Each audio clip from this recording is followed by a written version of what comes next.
Here we go. Hello. Ah! Hi, Hello. everybody. We're back. It's been a hot second since we've been here on Sunday nights, but we're here now. And welcome if you're watching either live now on Twitch, later on Twitch, or much later on YouTube. We're happy you're here. What are you doing? You told me you were ready. What are you typing? I am ready. What are you typing? And not greeting our guests. I was What were you doing? I was typing out the episode numbers that we have not recapped. Oh. Because I don't like I don't want to go from episode 12 to episode 17 on the recap scale. That's So fair. I'm throwing all the other ones we've missed. Yeah, we well, were no, just... no, technically not missed. Someone else has recapped them. Yes. There have been some that we've Some missed. we've totally missed. Yes, because life. Yeah, it's been a busy couple of months here for us. Just life. It's been happening. How are you, Sean? Let's start how we always do. How are you? I'm sleepy. Same, man. I'm sleepy Same. because I've just been busy.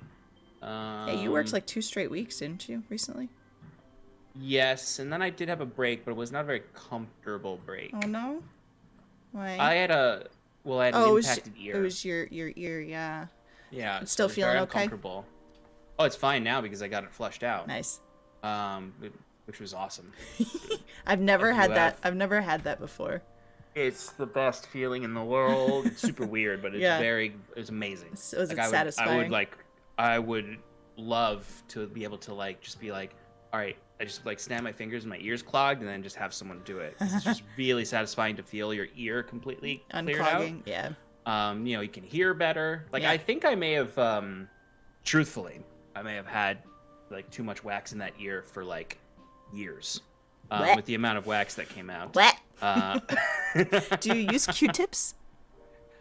Do you know? What do you mean? Do I use Q-tips? So that's a no, then. That is a no. Shannon, are you using Q-tips to clean your ears? Yes. You're not supposed to. What the fuck am I supposed to use Q-tips for? That's how I got an impacted ear. So then how do you clean your ears? You don't. You're not supposed to. How does that make sense? Like the actual ear canal where the wax is, you're not supposed to put things in there. But how do you get it Your clean? wax naturally dries and falls out. Ew. Yeah, because if you use a Q-tip, that's how I got an impacted What's your ear, source? Shannon. Look it up right now. Look it up right now. Right now. What do I Google? What do I Google? Google. Is it? Am I supposed to use Q-tips for my ears? Supposed to use It's for external ear cleaning, not internal. Q-tips for your ears. Read it out loud. Oh no. Yeah, read it out loud. Read it out loud, Shannon. Experts recommend you avoid the use of cotton swabs in your ears.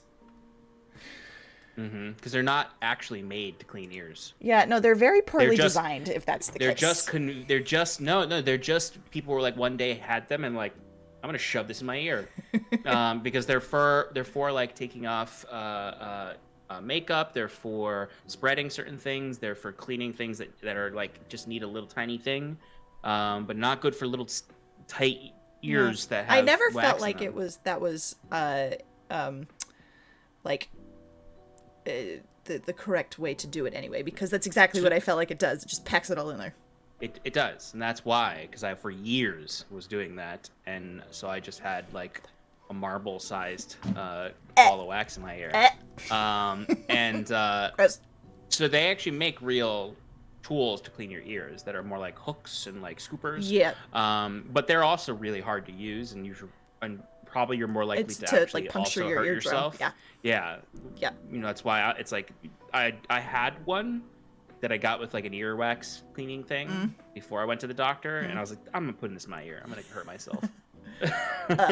All right, let's. I did put it in my ear. Okay, let's move on. Shall we? Let's move on. How was your week? It was. I'm trying to think. It was good. It was busy. I've recently signed Milo up for a kids gym class, which has been so much How old fun. is he now? 10 months? 8 months. I knew that. Yeah. 8 months. He's a What big does that boy. involve? You can't even move around. Yes, you can. He is army. Well, He's army crawling, man. If I put him down, not contained, he will get into everything. It's he's army crawling everywhere. How old do children walk? About a year. Some walk That's what I earlier, thought. some walk later. But Is it like a rapid thing though? Like once they start walking, they just go? They figure it out real quick. Yeah. Because I met one of my friend's kids when he was like maybe a little bit more than a year, and he was zooming. Yeah. Oh yeah. He was. I mean, once like, they clearly feel he would it, fall over if he was like, sure. You know. But he was like, yeah. Once they which feel is why it, I was like, I can't tell how old any child is. Because they so rapidly shift from like useless a blob potato. to Yeah. a potato. Yeah, they so rapidly shift from a potato to a gremlin. Yeah. That I'm like, I don't know how old you are, and it's like only a couple months apart. Every baby's different, but like generally, like around now is when they start crawling. Like at his play group, there's some that are younger than him, and they're already crawling on all fours. But he's also 3 times their size because he's a fucking giant. So he's got a lot of chunk. So he's not really up on his hands and knees yet because he's too heavy. He's gonna be tall or short. Yes. Because I was supposed Those to be are the 2 options. No, but I mean like the rat growing fast is Oh, like 'cause they're it either going to stunted be your very growth, short. right? Exactly. Because I grew too fast. Short king. I am short king. You are short king. The doctor was like, yeah, he's too manly. That's actually what they told my doctor. Well, they didn't say those words, but they said, yeah, he just developed too much testosterone too quick. Too quick, and and his growth plates early. Huh. Like I wasn't supposed to be like 6 feet tall, but I was supposed to be like taller. like a solid like 3 or 4 more Taller inches than me? tall. Yeah, I was supposed to be taller than you. Huh. I was supposed to be taller than Brian. You know, none of you know Brian. No, sorry, that was a reference just for the 2 of us. Yeah, that's why I have those. You can't see this, audience. I look like a very tall man. You too. Duval told me he thought I was like 6 something. Wow. Like he tweeted after we met at PAX. He said, I thought Sean O'Donovan was a full foot taller than he actually is in real life, based on this square. Yep. Because my upper body is very long. You do have a long and my torso. lower body is very short. Like that's why pictures from above the ankles up, you're like, that man is 6 feet tall. And then you get the full image, and you're like, wow, those legs aren't done. Wow. They're not done. But they look not done, Chin. They look like they. I have massive calves, and it almost to the point where it looks like it should have been stretched out a little bit more. Yes, I know. This is so weird, but yes, I can picture your calves, and I know exactly what. Yeah, they're so big, and it's like because they're absolutely supposed to be longer. Oh my. Anyway, God. Shannon. Okay. Speaking of stretching your calves. Yeah, we have to stretch because we're gonna jump and do a lot of jumping between the 3 episodes that we have to recap. So we had to stretch. Yeah. Hey? I was referencing the way that you and Jacquette were running a lot in these next few episodes. I mean, that makes a hell of a lot more sense, but but no, what you said did make sense because we have a little bit of a marathon on our hands here because we have 3 episodes to recap. Oh, yes, we do. We do. And so grading wise. Only grading 19. Okay. Unless you want to be graded on a curve for 17 and 18. That's all right. Since it's been so long. No, I'm good. So I'll just take the 1. Thanks. Let's see. Let me look at my notes for 19. So I stopped labeling. I need to. Do you want to? There we go. Do I want to what? Oh God. I was gonna say, do you want to do a pass no pass grade system for the first 2? Yes, but actually, I was like, there's no way you're gonna get a fail. That's fair because I do have good notes. I almost dropped my coaster. Oh no! Don't do that. Your coaster that is it an actual coaster? Or is that a candle topper? No, this one actually is a coaster. Okay, because I've known you to use candle toppers. Little... Oh, I didn't know if you're crafty. I didn't know if you added them. I have been holding back on buying new candles because I've not used the ones I have, and I'm not as into candles as I used to be. You were very into candles. What happened? What happened? Well, it got hot. I smelled too many candles. Like the smells don't need a break. Impress me anymore. They will I like again the someday. aesthetic of candles. That's yes. I like a candle being lit in a room, but the smells I'm just not as into anymore. I've done too much pine and pumpkin candles. Yeah, you kind of overdid it in the fall. And I like every time I talk to you, you're like, I can't talk right now. I'm at Target. I'm buying candles. Yeah, and then I also was like, I don't really like the other smells. They're too like shampoo-y. There's just all of them. They're shampoo smells. Okay. I don't know why that's funny, but it's funny. Because I said shampoo-y. Yeah, okay. I'm going to start now. Yeah. Episode 17. All right, I'm just going to hit the main points. I'm not going to do I'm going to give a very, very brief sort of like synopsis of where the party is at this point, because how about we didn't really we've done, I mean, Clay did recap and talked about some of this stuff, but I want to kind of... I have a proposition. Okay. Proposition for 17 and 18. You give the general recap, and I will buzz in. So I don't have to do all the work. Sure. You're killing me, Shannon. Oh, no! I have power! Do the little Darth Vader thing. Well, then I'll start 17 while you take a fucking drink. Nope, I'm... No, you're not! No, I'm ready. Should I just read the recaps I have now? Dramatic yes, dude, for 17, dramatic. I want a dramatic reading. I demand a dramatic reading. No, because this is like one of my like weakest recaps. So I'm not gonna do that. Maybe for the 18. Okay. I would like a dramatic reading. So Shannon. Yes, Sean. First of all, you all, as in, and by you all I mean the Heroes of Hyven. No. That is not our fucking party name. We have not decided yet. Anyway, the interesting thing about that, before I get into these recaps, maybe you shouldn't recap. It's because you go on a million tangents. Well, but this is interesting. So they're all your tangents are interesting, Sean. That's how you always start them. Well, I hope they actually are. So you all are not really... I don't picture you all having like an adventuring party name. I picture you all having almost like a gang name, like almost like a criminal organization name. You know, okay. like Say not more. necessarily that you're... Well, it's not so much... I have this vision in my head of you all just becoming an organized crime organization. I love it. A crime organization, like we not overthrow like what's his face, Greaves. Yeah, Greaves, and not even in like a not like we're assassins or bandits, like a literal like a very like Victorian, late Victorian, like Peaky Blinders almost, where like Jacquette is Thomas Shelby, and and you're just like yeah, that's actually Prohibition era, but or a Prohibition-esque era. I was just imagining you guys in like having some kind of name like the Peaky Blinders. I can see it. I can see it. That was interesting. Don't patronize me.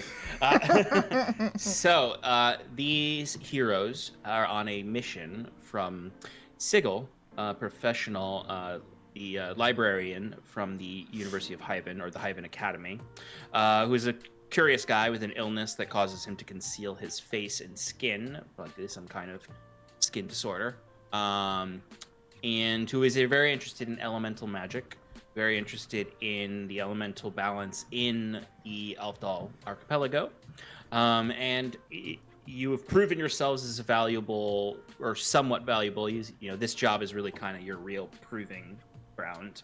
You know, you brought him some interesting stuff, and now he's testing you to be like, hey, are you guys actually good at anything? So they've been sent to Hyven. I'm sorry, Billowgrass, a small hamlet that is kind of like the central crossroad of the countryside, which is known as Reykjavik, and to investigate a magical sickness there. So where we are in episode 17 is the party has found a lead on this sickness by our friend Fearn following the wind. That the rest of the party was like, come on. But Sass, Shannon's character, also saw kind of the wind being a little funky. So the party went out. They overheard these bandits kind of strong-arming this woman whose brother was known to be sick with this illness. What has happened now in episode 17 is the party has split up, where Sass and Jacquette have decided we're going to follow these bandits back to their hideout, while the rest of the party decides that they are going to question the woman and her brother to find out more about the sickness. Yes.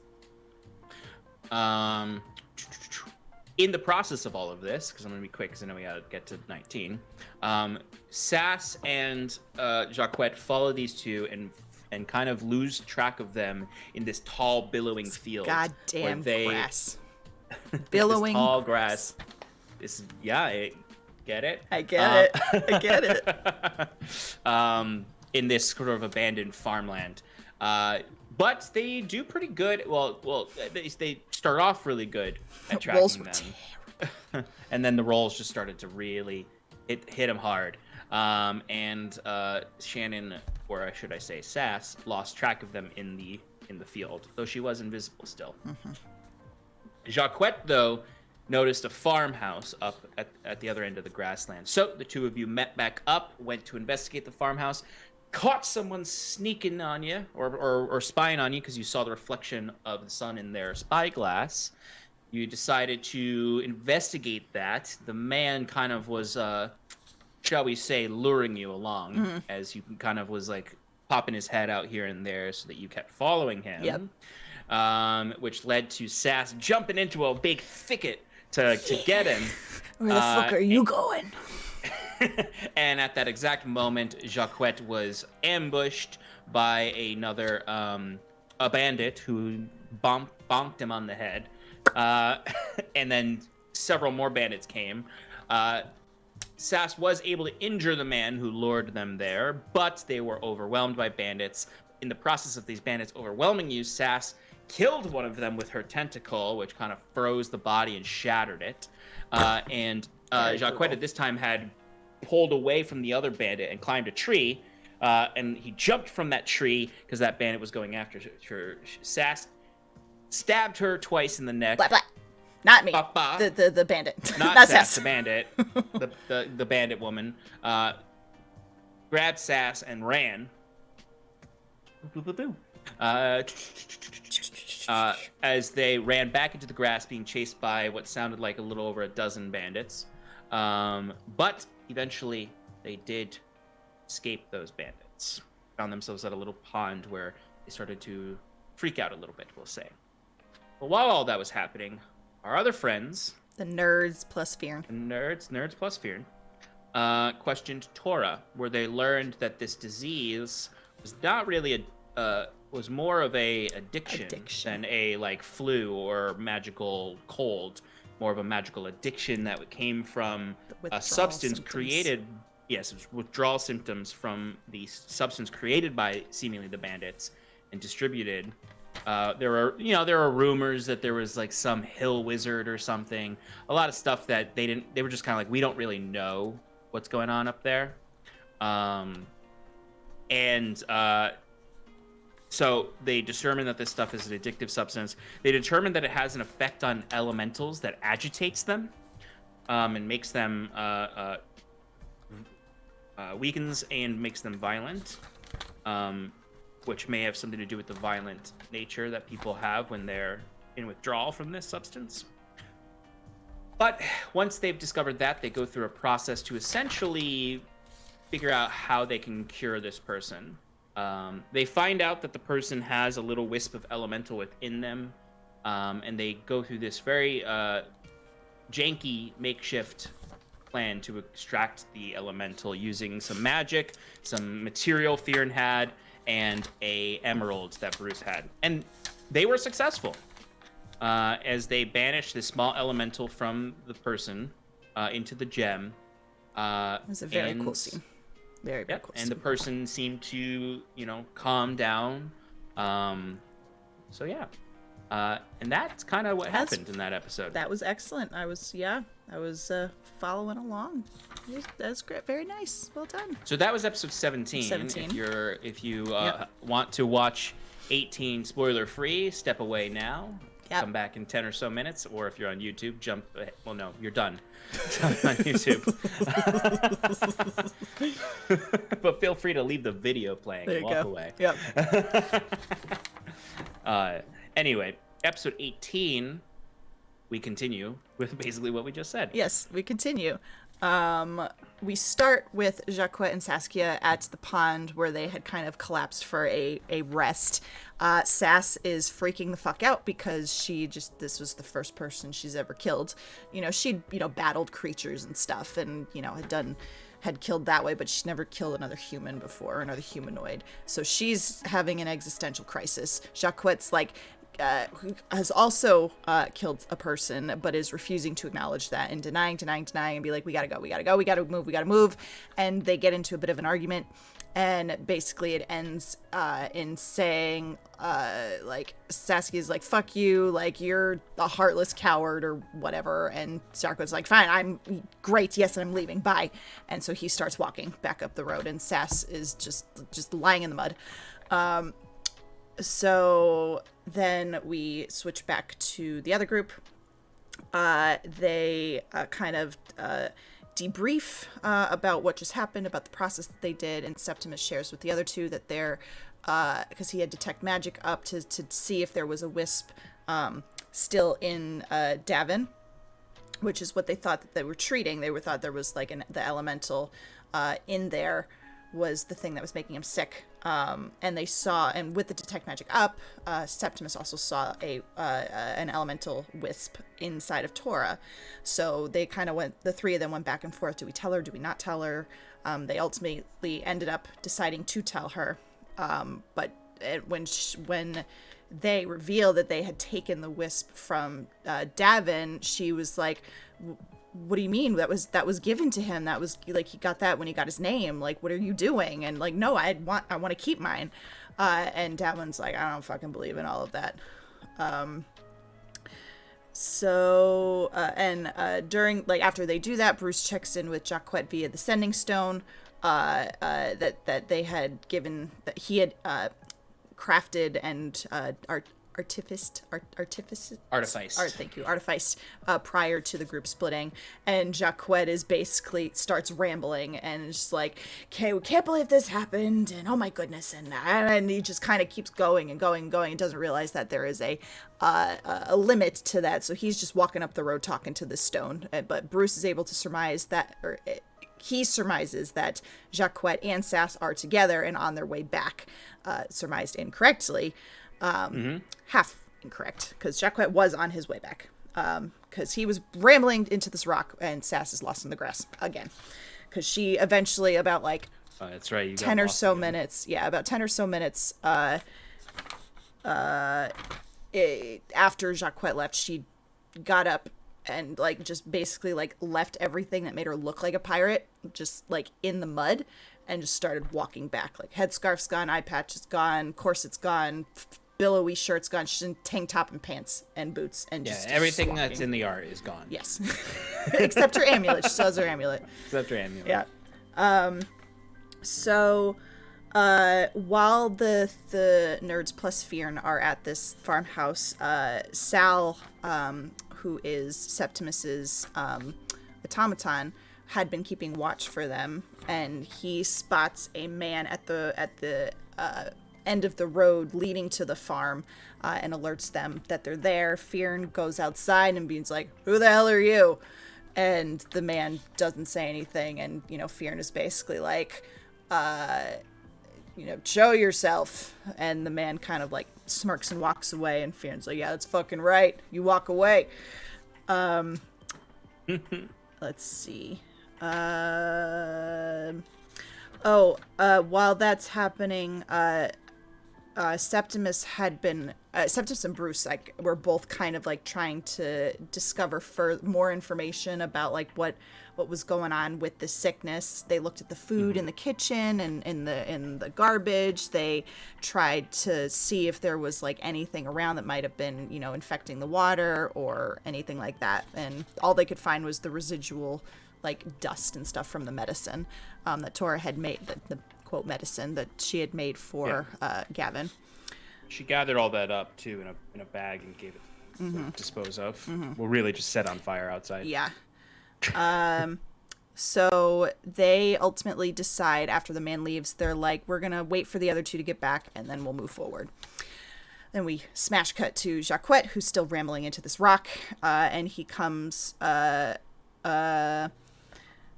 he comes into, he finds a statue, it's kind of like a shrine, like a frog this is a frog statue too, right? Yep. Yeah, okay. So finds a statue that's like a frog, it's like a shrine of some sort, and there's all sorts of these trinkets, and he's immediately like, what's there? What can I take? So he rogues things, and then as he's preparing to continue on his way, he sees, unbeknownst to him, the same man that had been that had stopped outside the farmhouse with the other three, and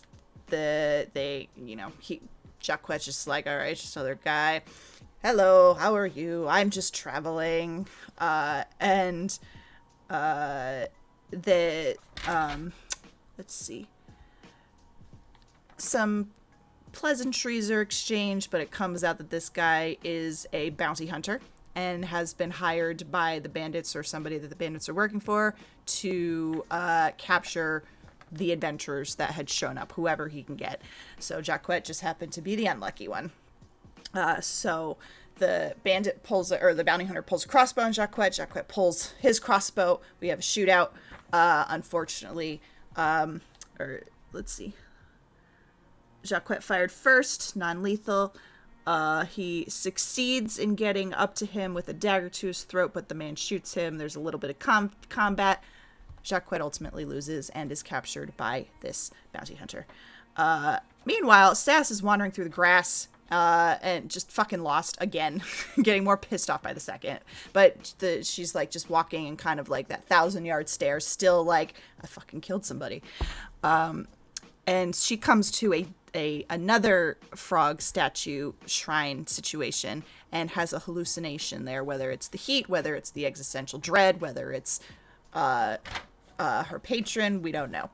But actually this comes later.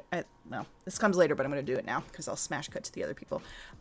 She falls into the mud trying to get away from the statue because she sees it like the eyes are like doing something weird. But as she's in the mud, just being like, fuck my life, the shrine seems to start crying water, and all of a sudden, like, she's in water, floating in water. The billowing grass looks like seaweed, and this anglerfish eye appears out of the grass, who Sass knows to be a feature of her patron. The eye blinks, and it takes on the same appearance as Sass's bad eye, and I get the sense that she's scanning me for whatever reason. But then it all goes away, and I'm still in the fucking mud, and everything's the worst. Jacquette continuously tries to escape this bounty hunter, is almost successful, is continuously talking and really pissing off the bounty hunter, so he eventually knocks Jacquette unconscious and takes him to the farmhouse, we presume. It's funny because he offers Jacquette a sleep potion. Yes. And then Jacquette successfully persuades him not to use the sleep potion, and then just knocked him out. Resulted in him knocking him out. Yep, I do have that in here. Continuously trying to escape, comma, sleep potion, comma, persuasion, comma, knocked out. Back to the other group.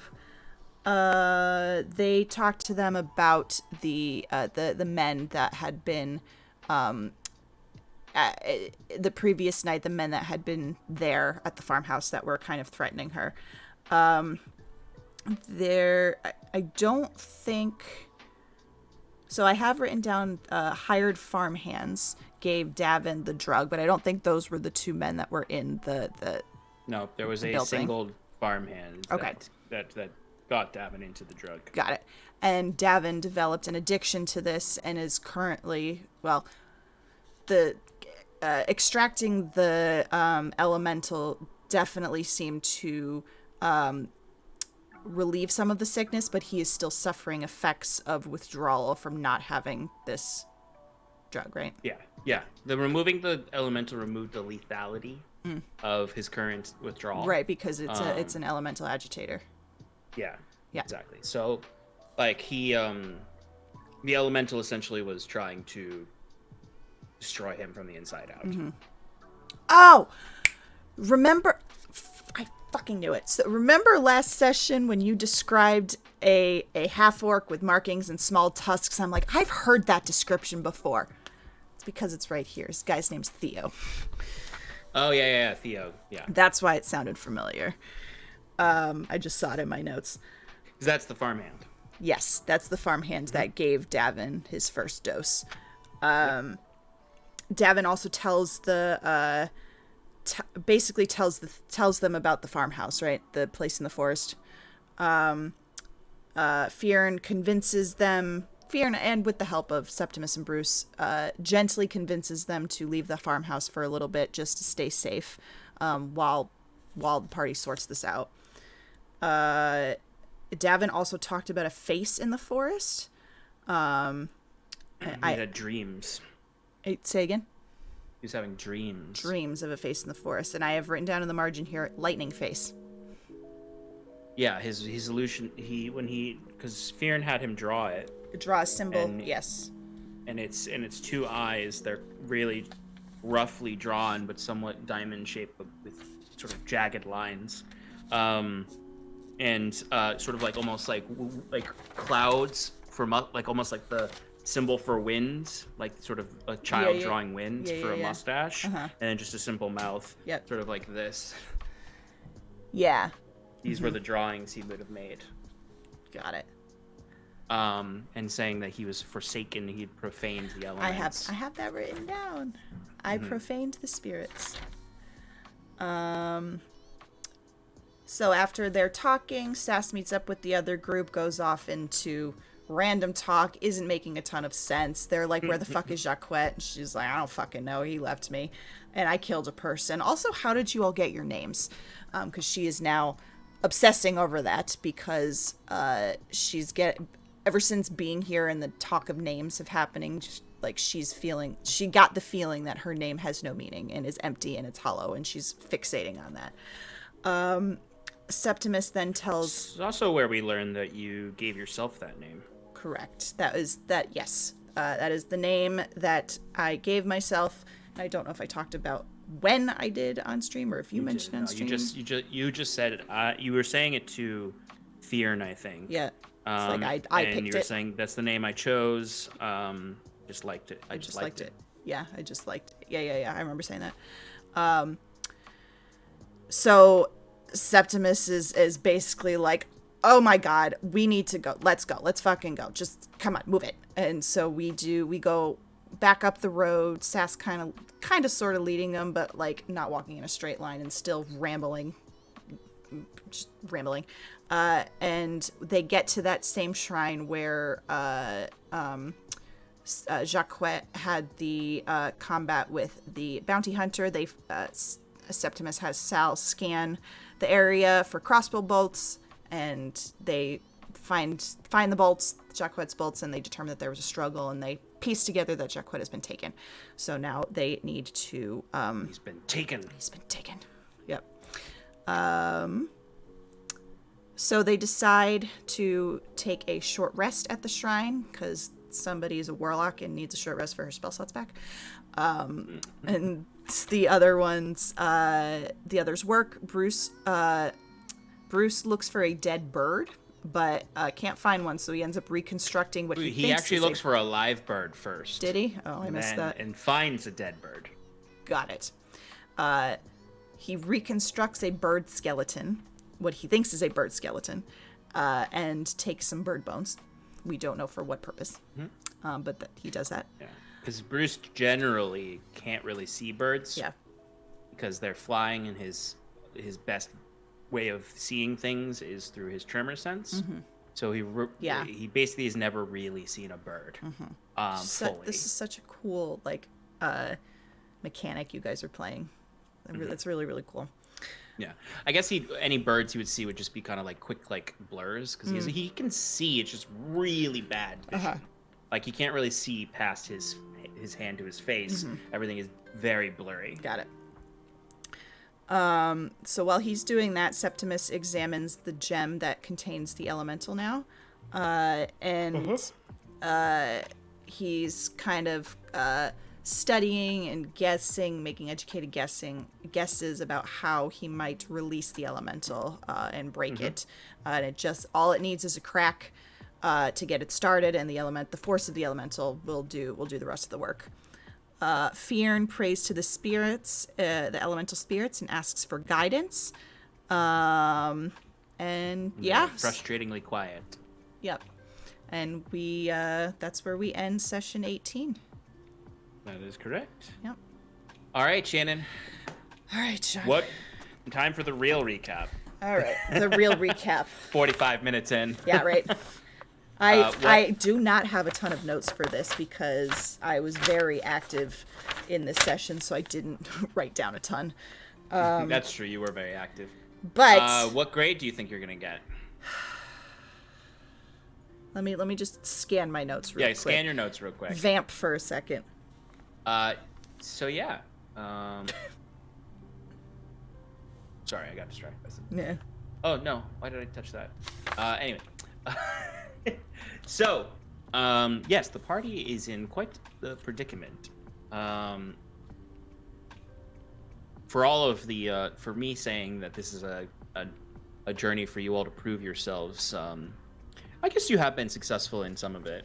I mean, technically speaking, before we get into the next thing, technically speaking, you all could leave right now.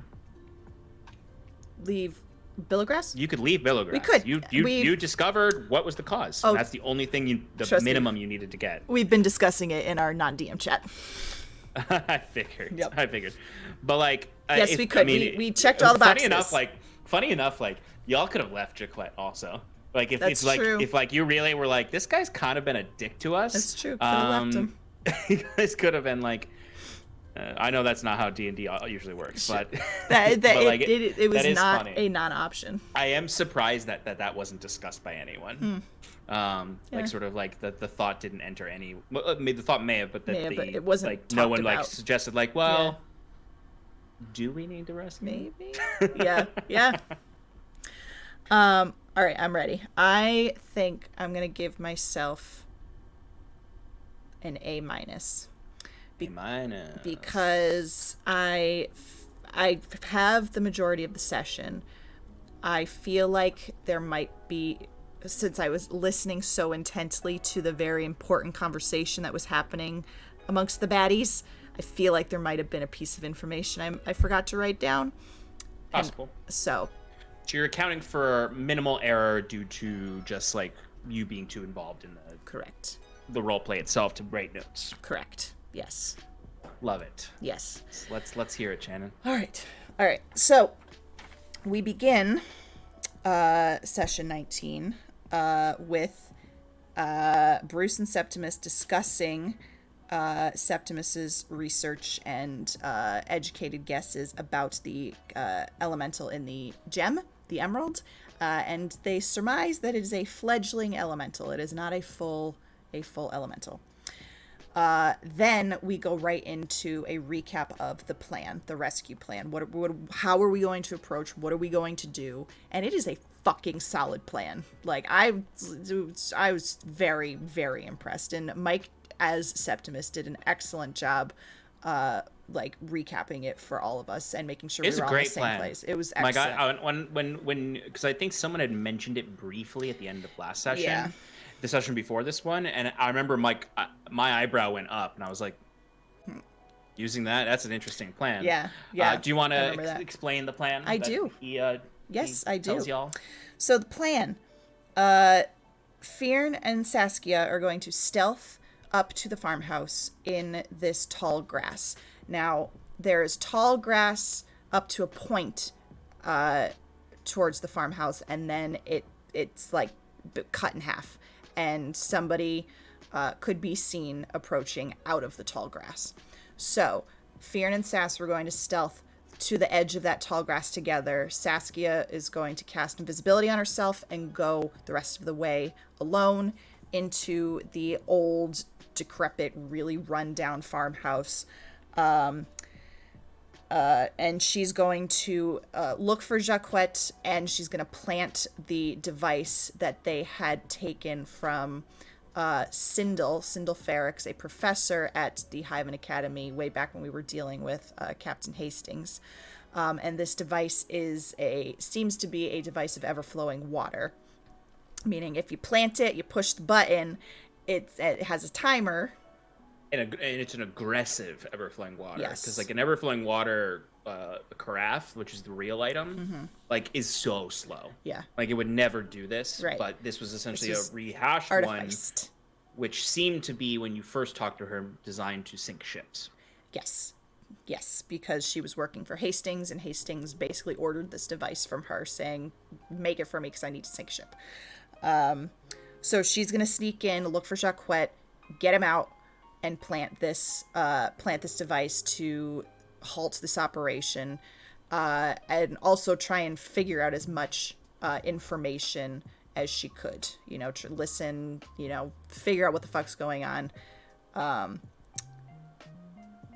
She also, Bruce gave her potions of Longstrider and water breathing to give to Jacquette, because Sass can breathe and swim underwater really well, but just in case the device set off while they were still inside, they wanted to be able to quickly make an escape. So she had those, and all while the two of them are dealing with the farmhouse, Bruce and Septimus are laying traps around the vicinity of the farmhouse so that if and when they come out, they know to avoid the traps, but the bandits will get caught in it to hopefully slow any chase that may be given. Mm-hmm. Yep. Really fucking solid plan. And honestly, it went really, really well. It went really well. It did. It really did. It really did. It was a Go lot figure of when you plan things out and, right? and send the right people at the right times. Right? And play to everybody's strengths. Like, it's amazing what can happen. Although there was one hiccup, which you'll get to, but carry on with how Okay. how it went out. So this is the plan recapped, and then I imagine, you get to the house, yes. because everything's basically pretty 100% successful, no risk Yeah. of error Yeah. until you get to the house, Right. which even that still went well. yeah. But what happened when you got to the house? Yeah, so I was invisible. So when I got to the house, I was able to get in seemingly undetected, no problem. And I get in, and there's just trash everywhere, detritus everywhere, and it's very unlivable. Doesn't look like anybody's been there in a really long time. So I just start looking around, and my rolls were not that great, but thankfully they were okay enough when it mattered. Yes. So I looked around, didn't find anything for a bit, went out on a back balcony, and thank God I was invisible, because there was a bandit on watch there, lazily on watch there, who definitely would have seen me if I hadn't been invisible. So I backed up, and because I had searched one half of the room essentially. Mm-hmm. So then I backed up. Where you only found the trap.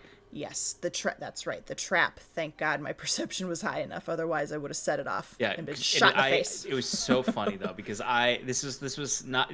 I wouldn't call this a charity moment. It was just a very DM needing to flavor your perception so that it made sense. Yeah. Where I said that you heard your foot press gently against the wire. That and you was heard, really like, almost cool. like the wobble of the wire. That was cool because it was for hearing. It wasn't for Yeah, seeing. exactly.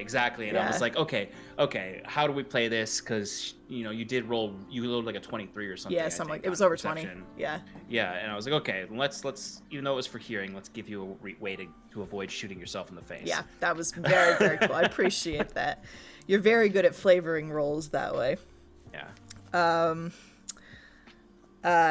So I go and a little more carefully now search the other half of the room and eventually do find a trapdoor.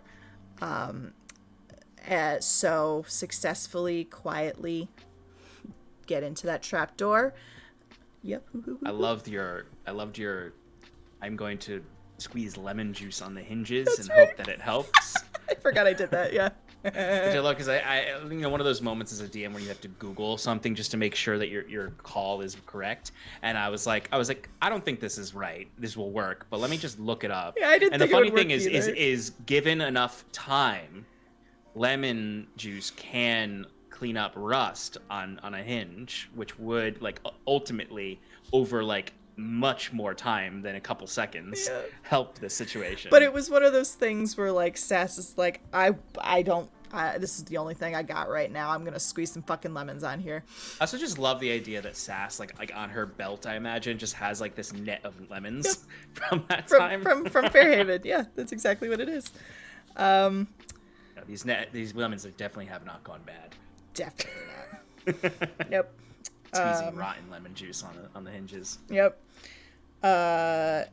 So she goes through this trapdoor, and she finds a set of keys and another trapdoor at the end of a hallway. Frustratingly, however, she goes down the end of the hallway, fits every single key in there, and none of them open. But then it took Shannon a second to be like, but I just came from this other door. Okay. So I walk back to the other door, fit a key in, and it was an illusion, which I did not put together until the very end of the session.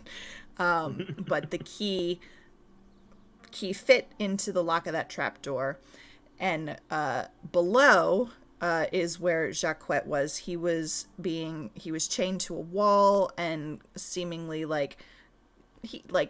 I don't want to say he was covered in trash, but he was being like hidden by like wooden door or trash or something in there, like a makeshift there was just cell. sort of like this big board of wood that was just kind of there, and behind it wasn't even really like a cell. It was just sort of like, we're just gonna throw you in a bunch of trash.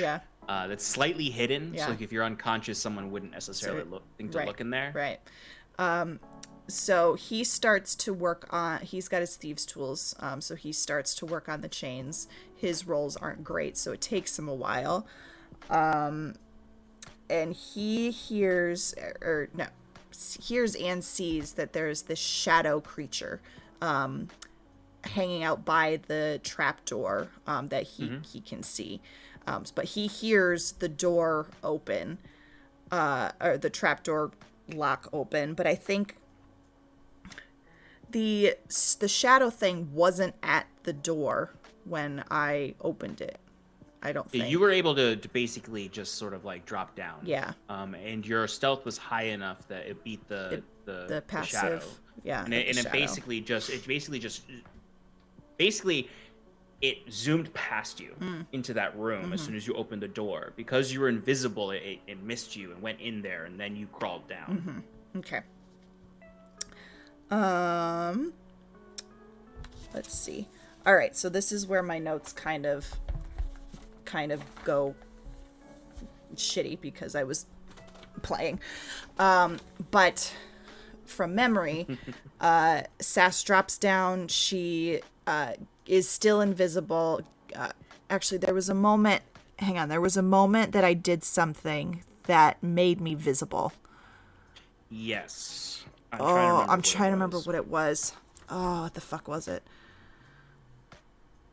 Cause I did it. I remember you saying to me, like, I know this is gonna make me visible. And I remember I typed it in our non-DM chat too, because I was telling the guys that's what I was gonna do. But I also remember recasting invisibility when it didn't work. What the fuck was I doing? Oh, I Oh, was I trying remember. to. I remember. It was something. Yeah. It was with the amulet, right? I wanted to use You were trying to What was I trying to use do?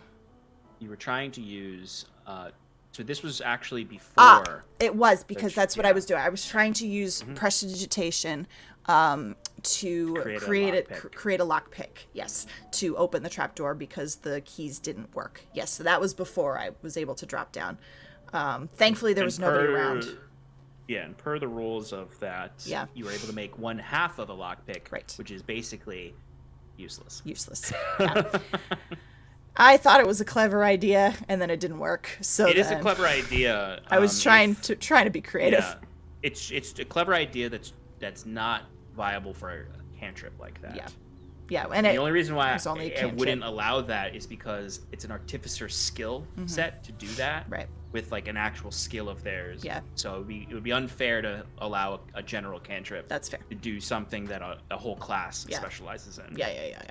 Yeah. Which I thought was very fair. So anyway, that was before she gets down to where Jacquet is. He gets himself out of the chains, and they kind of like exchange like, all right, this is what I'm gonna do. We need to go. And Jacquet's like, I need my stuff. And he says, fuck, where's your stuff? He's like, I don't fucking know. I was knocked out. But Jacquet had heard voices coming from another room and pointed out to Sass where those voices seem to be coming from. And she looks, and there is a door there. So she tells Jacquet, hey, try and make them open the door. Like, call out to them so I can slip in invisible, get your stuff, plant the device, and we can get out. So he does. He starts calling, hello, is anybody there? This place is disgusting. I would like to leave, please.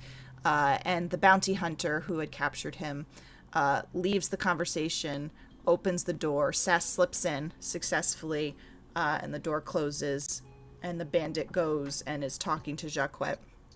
And Jacquet's like, I can get you gold. Do you need gold? I can get you so much back in Domuzerum, where I'm from, if you let me go. And the bandit seemed to be buying it. Maybe not like yeah, there was covertly. A point when the bandit was 100% willing.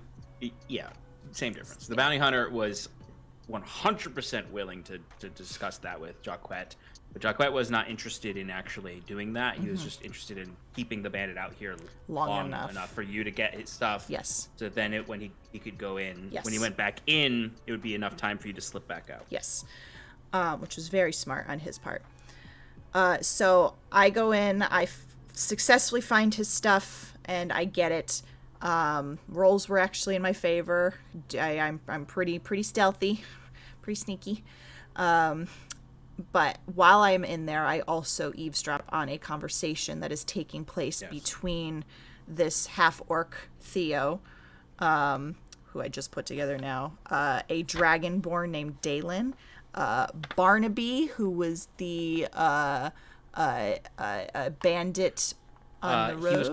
He was calling the half-orc Dalen, actually. Oh, he was. Okay. Okay. So that doesn't necessarily mean that the half-orc is not Theo. It just means that's what they were calling him. Got it. Okay. All right. So that's good to know. So Barnaby was having this conversation, basically being like, we're almost out of solution. We need more supplies. You need to get us some more supplies here. Otherwise, like, we're not going to be able to continue the operation. And the other people were like, well, the Dragonborn was basically like, you need to figure it out. The Dragonborn didn't say anything. Dragonborn didn't say anything. Somebody said, then was Dalen. it Dalen? Would have been Dalen. Dalen said, you this need is to entirely figure it out. between Barnaby. Barnaby. Yep, and Dalen. And Dalen. Okay. It was the entire conversation. No one else spoke. All right, let me fix my notes then. Dragon. So basically, anything that was about the bandits came from Barnaby. Anything that was saying you need to work harder was from Dalen. Okay.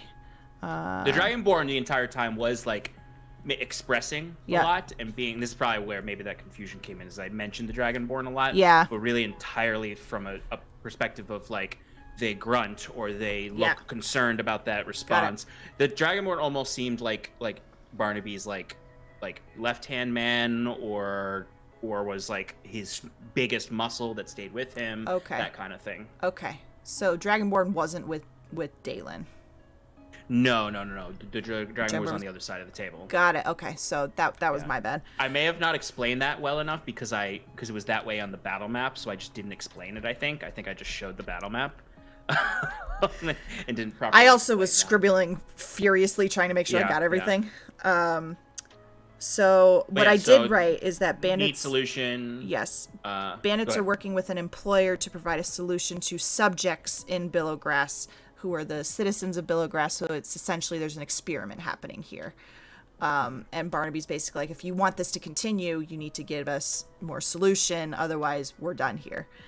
And I'm going to be honest, at this point, like I was so caught up in trying to listen to this conversation that I almost forgot that I was supposed to be planting the device. I totally forgot, almost completely forgot about that. But I did successfully get Jacquette's stuff, everything except his special sheath, because the bounty hunter was still wearing it. On him. Yes. Yeah. But I got his bag, I got his crossbow and the bolts, and I plant the device, and I go and wait by the door to slip back out.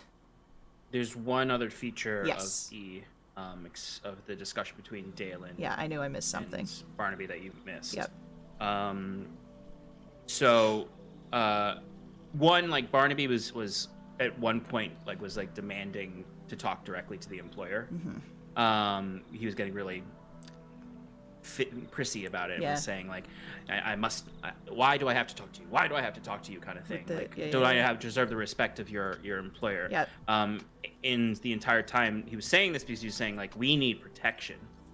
We need more resources because we need to expand beyond Billowgrass because we're about to kill everyone if we keep pushing Billowgrass. Mm-hmm. And you'll have no subjects. Mm-hmm. And I do. This point is when the Dragonborn. The orc gave Dalen. I'm sorry, I'm messing up now. Dalen gave Barnaby a sword, a special sword. Yes. And then dropped down a bag that you could only see was glowing, with colorful emanating lights, right? Multiple colors. Yeah. And he said, "Give this to your strongest fighter, and it'll be enough to protect you to expand to the next small town." Mm-hmm. Yeah, I do remember that. See, I knew I missed something. Yeah, and I remember.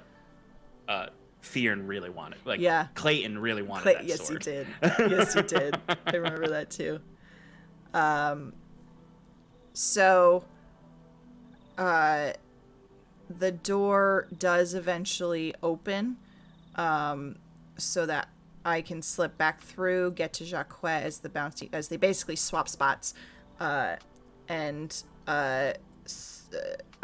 Sass gives Jacquette his stuff back, and he's like, You start going. I'll be right back. I need one more thing." And Sass like, "But I set the device. I pushed the button. We gotta fucking go." And Jacquette would not leave without his special sheath and his daggers.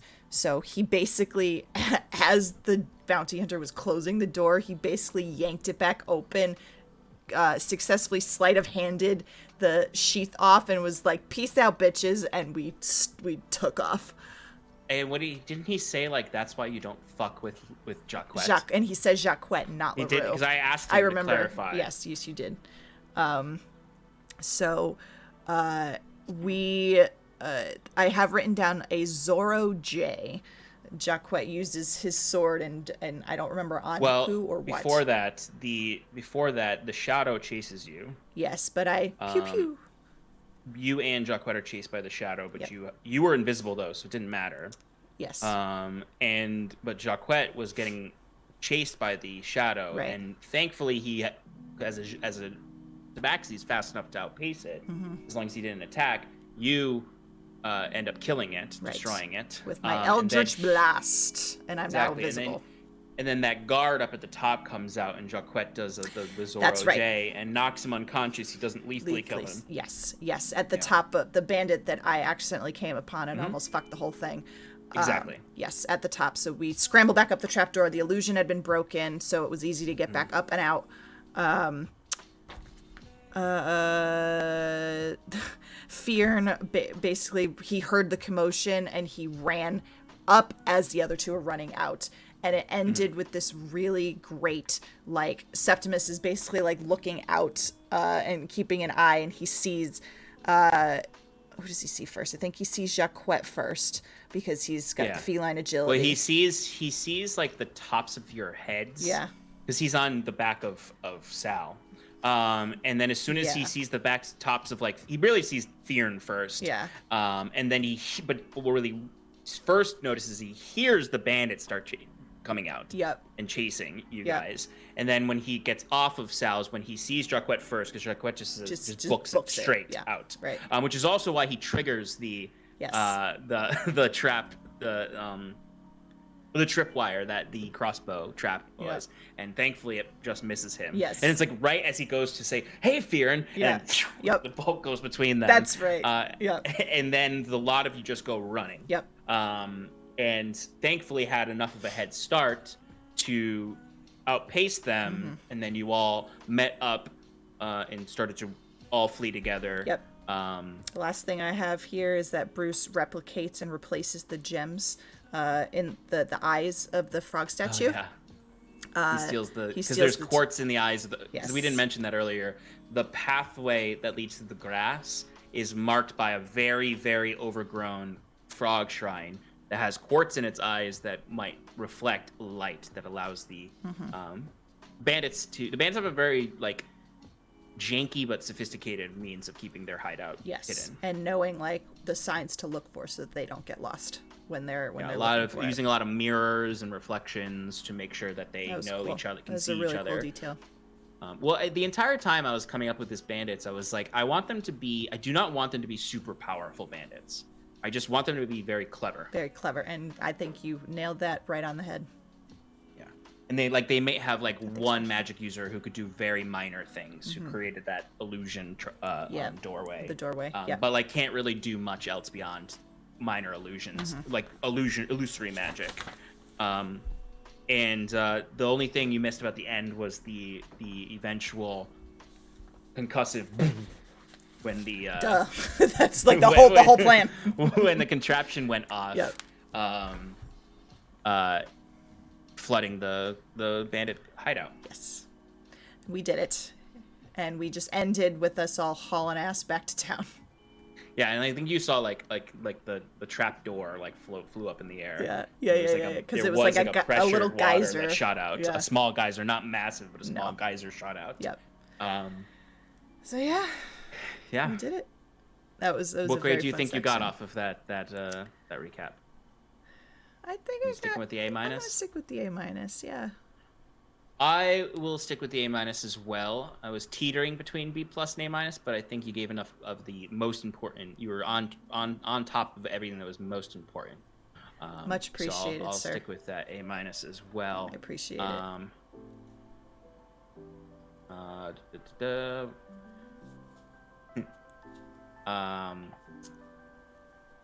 If we were properly grading this, you would have completed you'd be on your way to completing a full first year of college in recap college. Wow, excellent recap college. But you basically took like a medical leave for a little while. Love it. And I've come back to catch up on your credits. Great, excellent. I love it. Yeah, so Shannon, yes. I know we're over time, but I'd love to hear some speculation. Sure, I will be brief. We're going to get back to town, and we're going to, I think, at least this is where Sass's mind is at, be on the guard for any bandits that come chasing after us into town. Because we just fucked their hideout and fucked their entire operation. So I imagine they're not just going to let that go. So I think we'll get back to town. We'll maybe like set up a watch. Because I know Sass is concerned about the safety of the remaining people in Billowgrass as well. So probably going to just be on guard. Even though, like you said, we can technically leave. Our job is done. We got the information we needed. We have proof. We did the job. We're going to get the highest tier of what we were contracted to do. Arguably. You didn't take care of the bandits, so the problem's not solved. Fair. That's fair. So we'll probably took care of them temporarily, I'd say. So we will probably have some sort of discussion between the 5 of us to be like, what is our next move? Do we leave? Do we stay and finish it properly and make sure everybody's safe? What do we do here? So I think that I think the majority of us are going to want to stay and make sure that the job is completely done, even if it's for differing reasons. Like Jacquette, I think, is going to be interested in getting as much maximum gold correct out of this as possible, whereas the rest of us are probably more concerned with the safety of the citizens and making sure that they will be safe once we leave, and we didn't just show up, fuck them over, basically, and then leave. Like make it so that the bandits are like, well, let's just like destroy this whole town. So maybe first half of the session tomorrow will be finishing the job, and depending on how succinct or how efficient we are at doing that, second half of the session might be us heading back to Hyven. And I don't know that we would necessarily get back to Hyven because it's going to take a little bit. So maybe we'll stop over in Fairhaven again, and rest, because that was a lot. And badger. Or that's right, the coyote and badger. Yes, the fur bog. Just chewing tobacco. Yep. But I do think at some point tomorrow we will start our trek back to Hyven so that we can report back to Sigil. Yep. And share what we found, and then maybe we'll follow up with the reporter. Follow those leads. I forget the reporter's name. It's in my notes. But we'll follow Kellen. As soon as I said I forgot it. Kellen. Yep. We'll follow up there and maybe start a new arc there. Having finished this arc of Billowgrass. There's also Shannon still thinks that there's residual heat from the Hastings thing with the pirate crew that saw me and Fearn and LaRue that night that we killed Hastings. That Fearn killed Hastings. So I think there's still heat there. So maybe that will pop its head up. Or maybe we'll find a job board and we'll take a side quest. What do you think the plan is going to be, or how do you think it's going to play out finishing this job? Like, what are you going to do? Are you going to be going after these bandits? Or are you going to be hoping they come to you? I think you saw enough of them to know who the leaders were. Yeah. Dragonborn and Barnaby. Yeah, that's true. So I think, we've done enough of the stealthing and the going to them. I think this time we're going to have them come to us. But maybe they won't. And if they don't, then we're going to need to set the citizens up and talk to Alicia, and set them up with a way to protect themselves.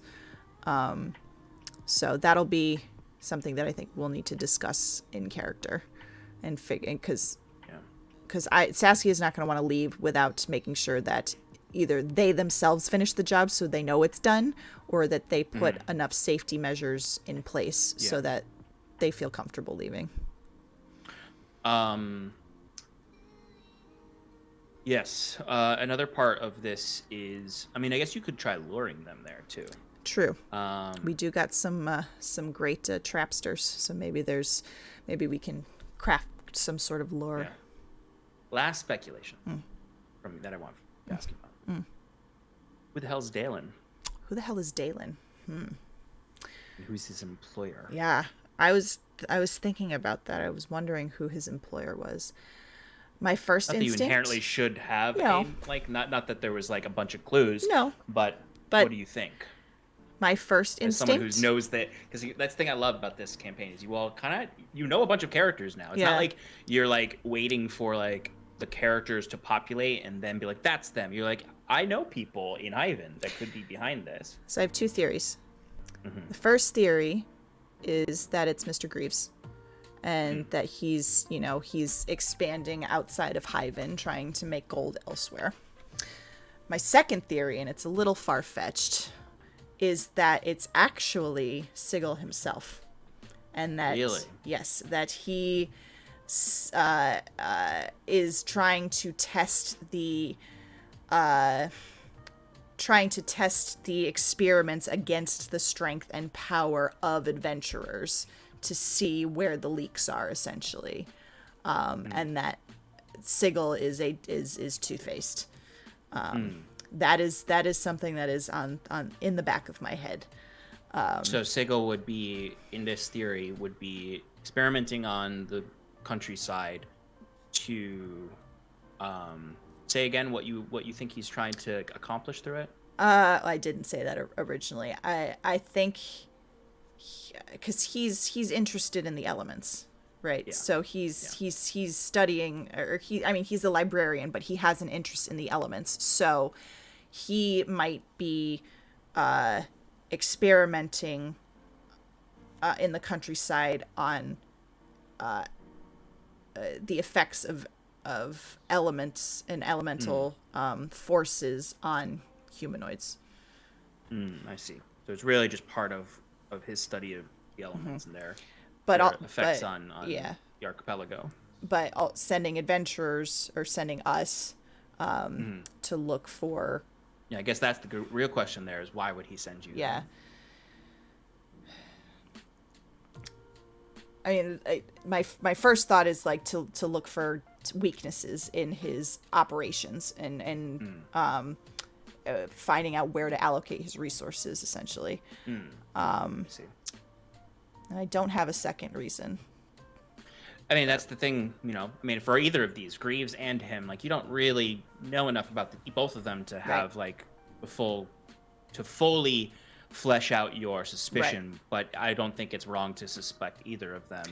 And then there's a third one that I just thought of. Yeah. That, I bet you I know what it is.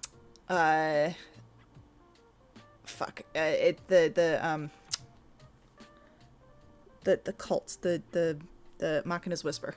Machina's Whisper? Could Yes. be Machina's Whisper. Yes. Could be the Illumino Defiance.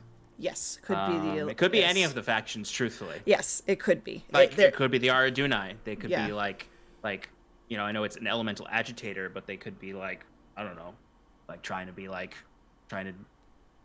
figure out, reverse engineer something, or figure something out that's, it could be literally any of the factions you've heard of. It could. And there's all like legitimate reasons for it. So. Yeah, which is what I like. Yeah. You are doing a masterful job, sir, of crafting this mystery.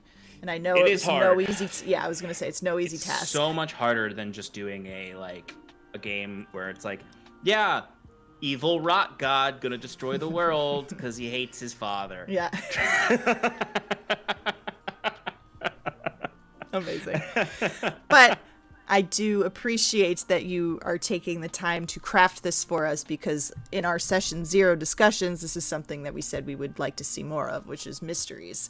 And so very much appreciate it. And like being more local, not continental. Yeah.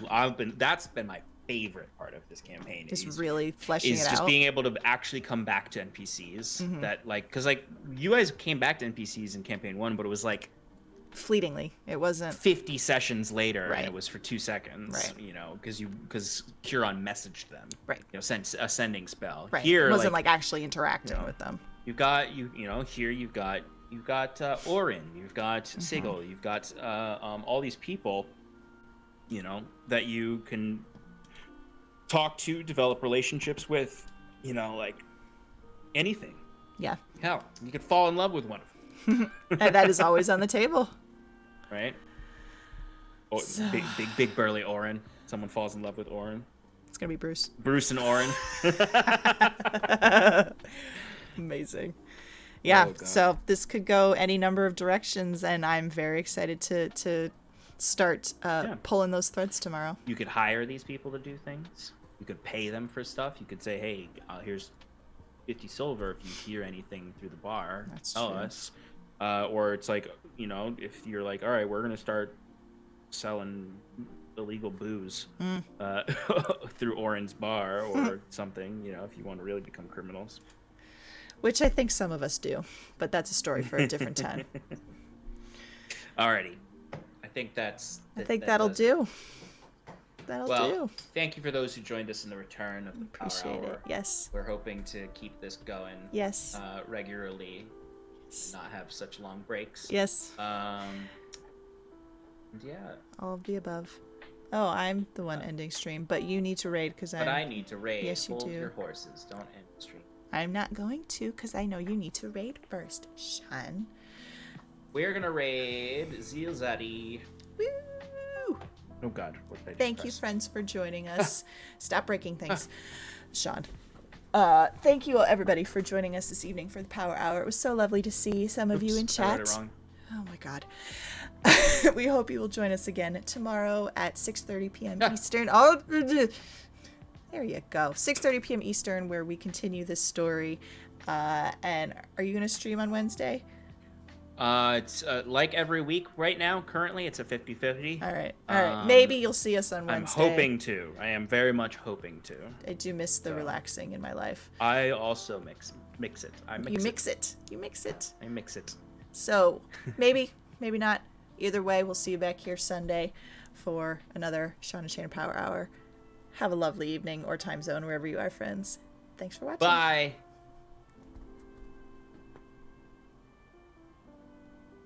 We out.